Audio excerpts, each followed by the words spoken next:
Hi, my name is Trenton, and today I'm going to be talking about spins.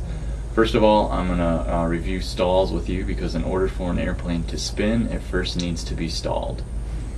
So, an airplane will stall when it exceeds the critical angle of attack. And to go over what that is, the angle of attack of an airplane is the angle between the imaginary line drawn from the leading edge of the wing to the trailing edge of the wing and the relative wind. And the relative wind is always parallel to and in the opposite direction as of the airplane's flight path. So that angle formed between the relative wind and the chord line of the wing is the angle of attack.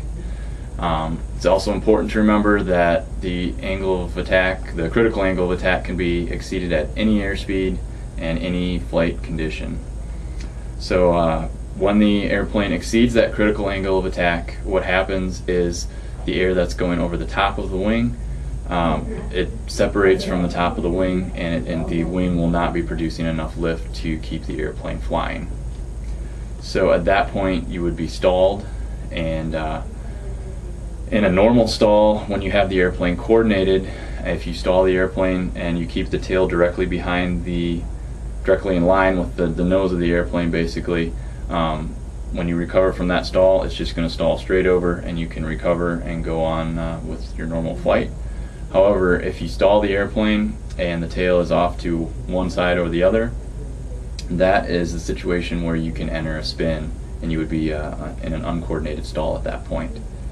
So in this situation, let's say that you are in an uncoordinated stall with the tail to the right of the airplane, and so at this point you've exceeded that critical angle of attack and the airplane is stalled. Both wings are stalled at this point, and because you're uncoordinated, the left wing in this situation is going to drop.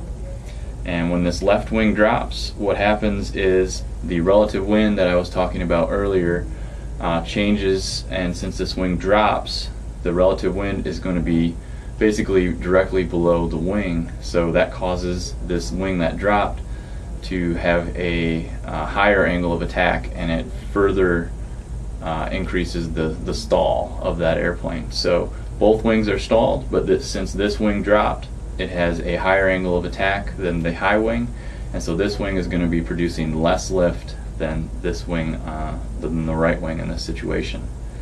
Since this right wing is producing a little bit more lift than the left wing, you're going to get the rotation, and since the tail of the airplane will weather vane into the wind, the airplane will start into the spin, and it will continue throughout the spin until you take the appropriate actions to recover from the spin. An easy way to remember that is the acronym PARE, P-A-R-E. And when you enter a spin, in order to recover, first is the P. P is for power. You want to reduce your power to idle, so you're not going down towards the ground any faster than you already are. The A is for ailerons. Since both of these wings are stalled, your ailerons are not going to be effective, and they're not going to help you recover from the spin, so you need to keep your ailerons neutral. R then is for rudder. If you're spinning in this situation, you'd be spinning to the left. You want to go full opposite rudder, so full right rudder in this situation, and hold that until you recover from the spin. And then finally E is for elevator. You want to push forward on the elevator to break the stall and start the airplane flying again, so you get lift on the wings, and then you can recover from the spin.